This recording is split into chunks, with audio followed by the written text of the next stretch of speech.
제가 예전에 청년 시절에 우리 교회에 지금 우리 교회에 없는데 여자 청년 한 명이 있었어요. 근데 그 여자 청년이 뭐라고 해야 될까요?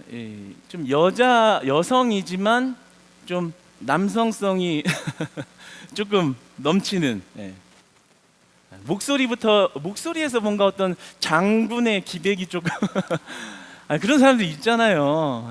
여기는 잘 없는데 좀 목소리에서 뭔가 기백이 좀 거리를 두고 있었는데 근데 그 자매가 좀 거칠고 행동도 좀 터프하고 목소리가 주로 이쪽에 있거든요. 가슴 쪽에, 흉성 쪽에 흉식 호흡을 해가지고 그렇게 터프한 자매인데 한 남자 청년을 짝사랑한 거예요. 그러니까 그 청년만 나타나면 목소리가 변하는 거예요. 일단은 키가 올라가요. 키가 한 2키 정도가 올라가서 한 파솔 정도 이렇게 머무르면서 그게 약간 이 비성적으로 콧소리 비슷하게 이렇게 막 이렇게 간드러지게 이러는데 난 너무 소름이 끼치고 무서운 거예요. 너무 무서운 거예요. 가까이 가기 너무 어렵고 진짜 막 그렇게 180도 확 변하는 모습을 보면 약간은 솔직히 좀 미안하지만 소름이 끼치는 거예요. 근데 참 간절하게 원하는 꿈은 이루어진다 뭐 이런 교제를 하게 된 거예요. 근데 교제를 하게 됐는데 그 자매의 삶의 모습이 완전히 바뀐 거예요. 이제는 누가 있든 없든 완전 여자 중에 여자. 목소리는 항상 콧소리 유지. 옷 입는 스타일도 그냥 완전히 다 변해버려서 근데 난 더 무서운 거예요. 진짜 너무 무서웠어요. 진짜 무서웠어요. 그때 이후로 많이 멀어진 것 같아요. 그때 이후로는 이제 인사만 하는 사이가 돼버린. 그런데 제가 왜 서두에 이 이야기를 하냐면요. 그 자매가 이렇게 그 자매의 언어와 태도와 삶의 행동 양식이 변화되게 된 것은 무엇 때문일까요? 그렇죠. 사랑 때문인 거예요. 사랑은 그럼 무엇인가요? 그녀의 마음 안에 있는 것이죠. 그러니까 마음 안에 있는 사랑이라는 감정이 역동적으로 그 안에 살아 숨쉬었을 때 그의 삶의 변화로 이어졌다라는 거죠. 그래서 사실 우리가 마찬가지로 이 영적 감정의 중요성을 우리가 좀 알 필요가 있습니다. 영적 감정의 중요성. 조나단 에드워즈라는 신학자가 있습니다. 이미 세상을 떠난 지 한참 된 분이지만 신학의 대가죠. 많은 신학들을 잘 정립한 대가 중의 대가입니다. 근데 그 조나단 에드워즈가 감정론이라는 책을 집필하면서 그 안에 영혼의 의지와 영혼의 성향이라는 말을 하면서 그 두 가지는 내가 어떤 옳고 그름을 분별하고 그것을 선택할지 말지를 결정해내는 것이거든요. 그 의지와 성향이라는 그 두 가지가 작용하여 만나는 것을 마음이다라고 정의를 했고, 그 마음이 곧 감정인 것이죠. 그래서 우리가 감정이 우리 안에 역동적이고 아주 격렬하게 반응할 때 그것은 행동으로 이어진다, 실천으로 열매를 맺게 된다라는 그런 말을 한 것입니다. 그러니까 마치 그 자매가 자기의 본 모습은 좀 터프한 사람이지만 사랑이라는 감정으로 그의 언어와 삶의 모습이 변화하게 되게 된 것처럼 그 영적 감정의 중요성이 우리에게도 마찬가지로 존재하는데, 우리 마음 안에 그 사랑이라는 감정이 회복될 때, 오늘의 제목처럼 사랑이 숨쉬게 될 때, 꺼져가는 사랑이 살아 움직일 때, 부활되게 되어질 때 우리의 삶이 변화된다라는 거죠. 그러니까 우리 삶이 변화되는데 정말 큰 핵심적인 역할을 해주는 것은 바로 하나님을 사랑하는 마음, 그 감정에 있다라는 것입니다. 성경에서도 마찬가지로 이런 영적 감정의 중요성에 대해서 언급을 합니다. 요한계시록 3장 15절의 말씀을 화면을 보면서 한번 같이 읽어보기를 원합니다. 시작.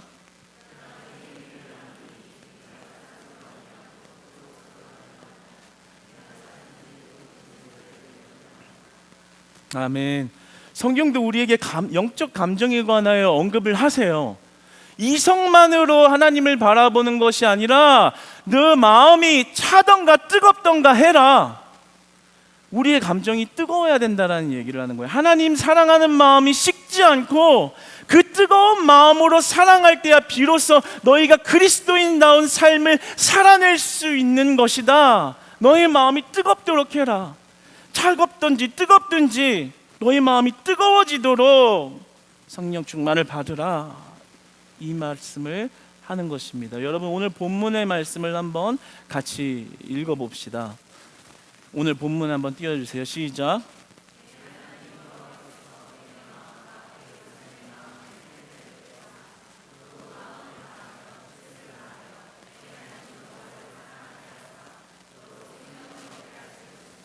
아멘. 여러분 잘 보세요. 보면 계속 뛰어나 보세요. 하나님께서 우리에게 주신 게 마음의 할례를 주셨다라고 말씀합니다. 그러니까 우리의 육신의 할례를 주셨다고 안 해요. 이제 새로운 계명의 시대가 열리는 건데요. 마음의 할례를 주셨다. 즉 구원을 주셨다는 얘기를 하시는 거거든요. 근데 그것을 우리의 마음에 주셨대요. 아까 마음이 뭐라고 했죠? 우리의 감정. 어떤 것을 우리의 행동으로 옮길 수 있을 만한 그러한 강력한 힘을 가진 것, 마음. 그 마음에 주님이 할례를 주셨는데 잘 보시면 그 할례가 결국에 여호와를 사랑하는 사랑으로 연결되는 것을 보게 됩니다. 우리의 마음에 주신 구원의 은혜를 가지고 하나님을 사랑하는 감정을 표현한다면 너희의 마음을 다하여 뜻을 다하여 내 하나님을 사랑하라. 그러니까 하나님은요, 우리에게 차갑게 사랑하라, 뜨뜻미지근하게 그냥 사랑하는지 아니는지 이렇게 애매하게 하나님을 섬기지 말아라. 내가 너희들의 마음의 할례를 주었는데 그 마음으로 사랑하기를 너희의 마음과 뜻을 다하여 온 마음을 다하여 목숨을 다하여 여호와를 사랑하라고 말씀하시는 겁니다. 근데 놀라운 본문의 말씀이 무엇입니까? 그렇게 사랑하는 그 마음이 너로 생명을 얻게 하실 것이라. 하나님을 그 사랑하는 마음이 결국에 우리의 생명으로 귀결되는 것을 오늘 본문은 우리에게 보여주고 있는 것입니다. 그래서 제가 오늘 제목을 그렇게 하나님이 주셔서 짓게 된 거예요. 사랑이 숨쉬게 하라. 사랑이 숨쉬게 하라. 우리의 꺼져가는 사랑, 겨우겨우 사랑한다고 말하는 사랑, 머릿속에서만 사랑한다고 말하고 있는 그 차가운 마음의 그 감정의 사랑이 오늘 말씀 이후로 이제는 뜨거운 사랑으로 회복되기를 주님 안에서 축복합니다. 주님 안에서 축복합니다. 하나님께서 그 마음의 할례를 베푸신 여러분의 감정에 하나님의 사랑을 부어주실 줄 믿습니다. 그러니까 저는 오늘 말씀이 제목이 너무 좋더라고요. 사랑이 숨쉬게 하라. 여러분 좋지 않아요? 좋잖아요. 전 제가 지어놓고도 이걸로 나중에 책을 한번 써볼까? 사랑이 숨쉬게 하라. 너무 멋있어. 혼자만 은혜 받고 그랬는데요. 여러분 한번 여러분이 지금 신앙생활의 모습에서 예수님을 어떤 감정으로 대하고 있는지 한번 물어보세요. 정말 뜨겁게 사랑하고 있는지, 아니면 혹시 차가운 마음으로 대하고 있진 않은지, 아니면 미지근한 사랑으로 주님을 대하고 있진 않은지. 여러분 이게 왜 이렇게 중요한지 아세요? 여러분이 만약에 하나님 사랑하는 것을 이성적으로 머릿속에서만 맴돌고 있거나 아니면 겨우 약한 호흡이 나올 정도의 그 정도의 사랑의 감정을 가지고 하나님을 겨우 섬긴다면 여러분의 삶에는 별로 능력이 없는 겁니다. 변화도 없는 거예요. 소망도 크게 기대할 수가 없는 거예요. 왜요? 겨우겨우 예배 드릴 수 있는 그 사람의 조그마한 감정 하나 가지고 하나님을 따르고 있으니까 삶으로 나아갔을 때 어떤 변화가 있겠어요?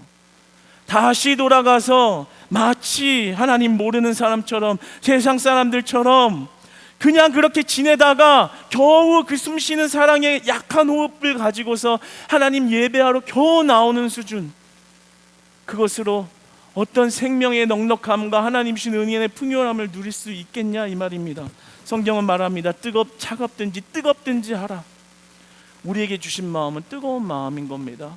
하나님을 사랑하는 마음이 뜨거운 마음이라는 거예요. 우리 목숨과 마음과 뜻을 다할 만큼 말입니다. 그래서 우리의 사랑은 이제 숨쉬어야 합니다. 우리의 사랑은 살아나야 됩니다. 하나님께서 이 밤 사랑을 회복 주실 줄 믿습니다. 영적 감정의 회복 주실 줄 믿습니다. 우리의 감정이 이제 살아 숨쉬기를 주님 안에서 원하는 것입니다. 왜요? 그 하나님 사랑하는 뜨거운 마음이 살아나야만 우리의 삶이 변하고 행동이 변하고 우리의 삶이 하나님 따라가는 삶을 자처하게 된다, 이 말입니다. 마치 그 자매가 사랑하는 마음 때문에 삶을 변화시킨 것처럼 우리가 하나님 사랑하는 마음이 회복되면 이제 삶으로 나아가서 하나님, 나 이제 하나님만 사랑할래요. 하나님 앞에 콧소리 내듯이 하나님 좋아하시는 일만 할래요. 하나님 보시기에 예쁜 짓만 할래요. 하나님이 칭찬하는 일만 할래요. 이 세대를 본받지 아니하고 거룩한 하나님의 뜻을 분별하여 하나님께 영광 올려드리며 살래요. 그 마음이 행동으로 그렇게 변화되게 된다라는 거죠. 혹시 신앙의 권태기를 맞이한 분들이 계십니까? 머릿속으로 하나님 사랑하는 것으로 그치고 그래서 맴돌아서 겨우겨우 예배하는 분들이 계세요. 여러분, 우리가 이것을 벗어나려면 어떻게 해야 될까요? 오늘 본문을 보면 아주 놀라운 말씀이 있습니다. 오늘 본문을 한번 잠깐 띄워줘 보세요. 오늘 본문을 보면 마음의 할례를 베푸셨다라고 나옵니다. 신명기 10장에는 사실 우리에게 할례를 요구하시거든요. 그런데 30장에 와서 할례를 베푸셨다. 그리고 뭐라고 말씀하세요? 사랑하게 하사. 그러니까 마음의 할례를 주신 이가, 주체자가 하나님이시고 그 사랑의 능력을 주시는 이도 하나님이라고 말씀하시는 거예요. 그러면 사랑이 식어버린 신앙의 권태기를 맞은 그런 성도님들, 우리들은 어떻게 다시 그 감정을 회복할 수 있을까요? 바로 우리에게 할례를 베푸신, 우리에게 사랑의 능력을 주시는 하나님으로부터 그 사랑을 회복해야 된다는 겁니다. 그러니까 여러분이 이제 옆 사람이 칭찬해줬다고 잠깐 좋아지는 게 회복이 아닌 거예요. 잠깐 무슨 일이 좀 잘 풀렸다고 이제 회복이 오는 게 아니에요. 또 일이 잘 안 되면 또 낭망합니다. 또 어떤 사람이 상처 주면 또 마음이 식습니다. 그러나 하나님이 주시는 사랑은 넉넉하고 하나님이 주시는 은혜에는 부족함이 없는 줄 믿으시기 바랍니다. 그러므로 우리는 그 공급함을 구해야 합니다. 하나님이 부어주신 은혜를 구해야 합니다. 오늘 이 영성 집회 첫 시간, 우리가 지금 이 시간 한번 기도하기를 원하는데요. 무엇을 구해야 할까요? 하나님, 내가 이제 하나님 사랑하는 마음으로 뜨거운 마음 가지고 하나님 섬길 수 있도록 나의 마음에 주신 할례의 은혜를 충만하게 하여 주시옵소서. 뜨겁게 하여 주시옵소서. 그래서 이제 하나님만 사랑하는 마음으로 주님 섬기며 살아가게 하여 주시옵소서. 할렐루야, 할렐루야. 우리 한번 주님 앞에 기도하며 나아가기를 원합니다. 한번 기도할 때 하나님, 이제는 내가 다시 한번 주님 앞에 그 사랑하는 마음 회복하기를 원합니다. 식은 마음, 차가운 마음으로 주님을 섬긴다고 말했던 하나님, 나의 식어가는 마음을 긍휼히 여겨주시고 이제는 다시 하나님만을 사랑하는 뜨거운 마음을 회복하셔서 내 삶에 주님을 따라가는 삶으로 변화시켜 주시옵소서. 우리 시간에 한번 주여 한번 외치고 기도하며 나아갑시다.